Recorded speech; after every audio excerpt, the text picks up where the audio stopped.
नमस्कार बच्चों, आज हम पढ़ेंगे कक्षा द्वादश की हिंदी। पुस्तक का नाम है अंतरा भाग 2 और पाठ है साझा। बच्चों, ये एक ही पाठ है जिसमें 4 लघु कथाएं दी गई हैं। तो उनमें से अब हम पढ़ेंगे साझा कहानी। साझा कहानी भी असगर वजाहत जी द्वारा ही लिखित है और इसमें हम अब आप पढ़ेंगे कि इसमें कहानी क्या है। बच्चों, इस लघु कथा जो है साझा, इसका सारांश मैंने यहाँ पर लिखा हुआ है, वह आपके समक्ष मैं पढ़ रही हूँ। साझा कहानी में उद्योगों पर कब्जा जमाने के बाद पूंजीपतियों की नज़र किसानों और उत्पाद पर टिकी है। गांव का प्रभुत्वशाली वर्ग इसमें शामिल है। वह किसान को साझा खेती करने का झांसा देता है, यानी कि बहकाता है उसको कि एक साथ मिलकर के खेती कर लेते हैं और फिर साझे में करेंगे। जब खेती फसल जो तैयार हो जाएगी फिर उसको आधा आधा हम बांट लेंगे। और उसकी सारी फसल, ऐसा कहता तो है लेकिन उसकी सारी फसल जो है वो हड़प लेता है। किसान को खेती करने का पूरा ज्ञान था। प्रस्तुत पाठ में बच्चों एक हाथी है। हाथी जो है वो प्रभुत्वशाली वर्ग को दर्शाता है और जो किसान है वह किसान आमजन है। तो यहाँ पर किसान को खेती करने का तो पूरा ज्ञान था ही, और जो प्रभुत्वशाली जो धनिक वर्ग है उनको खेती करने का ज्ञान नहीं होता है। उनको मजदूरों से काम कराना तो आता है, लेकिन उनकी नीयत जो है वो कई बार जो है वो खराब हो जाती है, अधिकांशतः खराब हो जाती है। और जब वो लाभ की बारी आती है तो वह स्वार्थी हो जाते हैं। तो ऐसा ही इस कहानी में भी दिखाया गया है। तो इसमें हाथी और एक किसान की कहानी है। किसान को खेती करने का पूरा ज्ञान था, परंतु डरा दिए जाने के कारण वह अकेले खेती करने का साहस नहीं जुटा पा रहा था। किसान पहले ही शेर, चीता और मगरमच्छ के साथ खेती करके देख चुका था। इस बार हाथी ने उससे साझा खेती करने की बात कही। तो ये बच्चों यहाँ पे जो शेर, चीता और मगरमच्छ हैं, ये समाज के उसी प्रभुत्वशाली वर्ग के लोग हैं जिसके साथ इसने यह कार्य किया था। यह सब पर्याय हैं प्रभुत्वशाली लोगों के।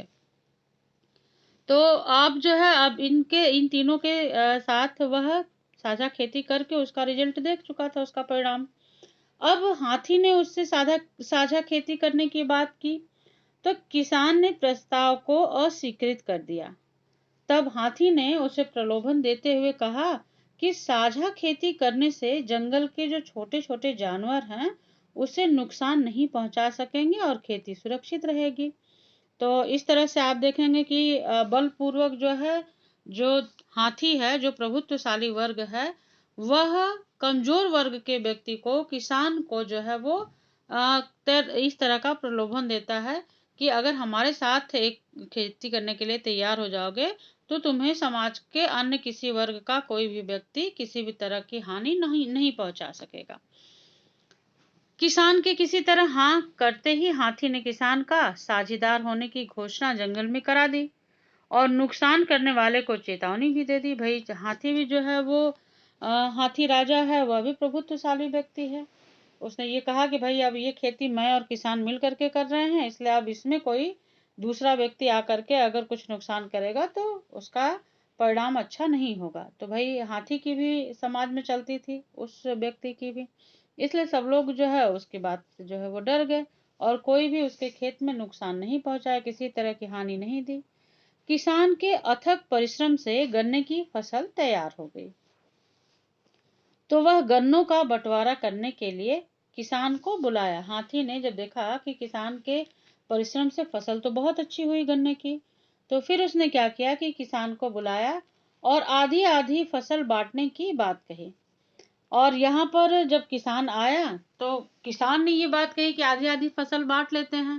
तो आधी फसल बांटने की बात सुन करके जो हाथी था वह नाराज हो गया। हाथी ने किसान से अपने पराये की बात छोड़कर, अब यहाँ पे चूंकि ये बात करने में भी बहुत निपुण होते हैं, वाचाल तो होते ही हैं, वाक्पटुता भी इसमें होती है, अपने शब्दों के जाल में ये फंसा लेते हैं। क्यों? क्योंकि उनका वो काम है और जो आम व्यक्ति है, जो सीधा साधा व्यक्ति है, जो किसान है, वो उनकी बातों में फंस जाता है। तो हाथी ने किसान से कहा कि भाई हमारा और तुम्हारा क्या कर रहे हो, चलो मिलजुल कर गन्ने खाने की सलाह उसने दी कि चलो मिलजुल जुल कर गन्ना खाते हैं। तो हाथी ने एक गन्ना तोड़ उसका एक सिरा स्वयं पकड़कर और दूसरा जो है किसान को पकड़ा दिया। गन्ना खाते समय किसान भी हाथी के मुंह की ओर खींचकर आने लगा और उसने गन्ना छोड़ दिया।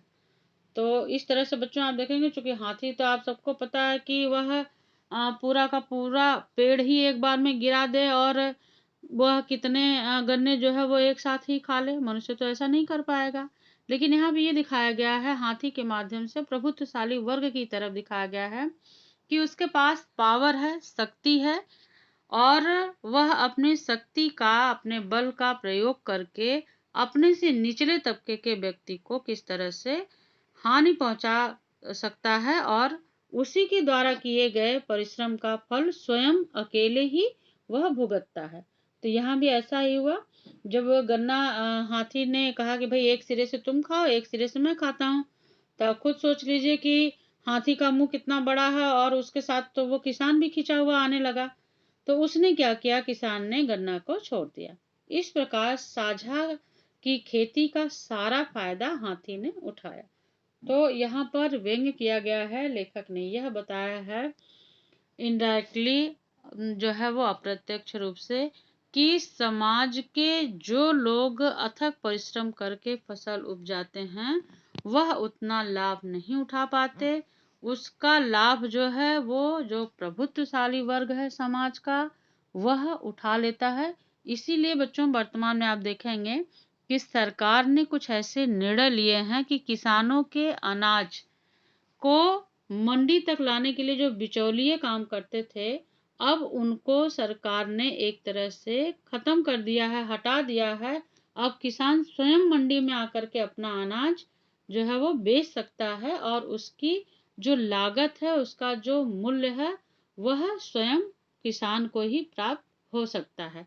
तो धीरे धीरे ये जो भ्रष्टाचार समाज में फैला था उसको वर्तमान में कम करने का प्रयास सरकार कर रही है।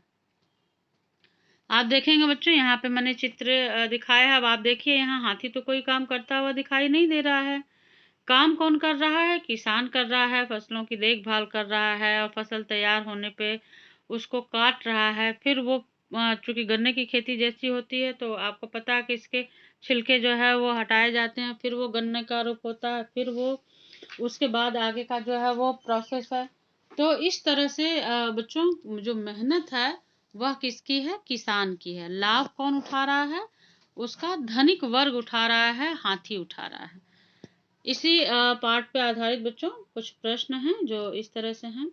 प्रस्तुत पाठ में हाथी और किसान किसके पर्याय हैं? तो इसका मैंने बच्चों यहाँ पे उत्तर लिख दिया है, क्योंकि इसका सटीक उत्तर एकदम आपको लिखना चाहिए और इसको मालूम भी होना चाहिए, ऐसे ही आपको याद भी करना है इसे।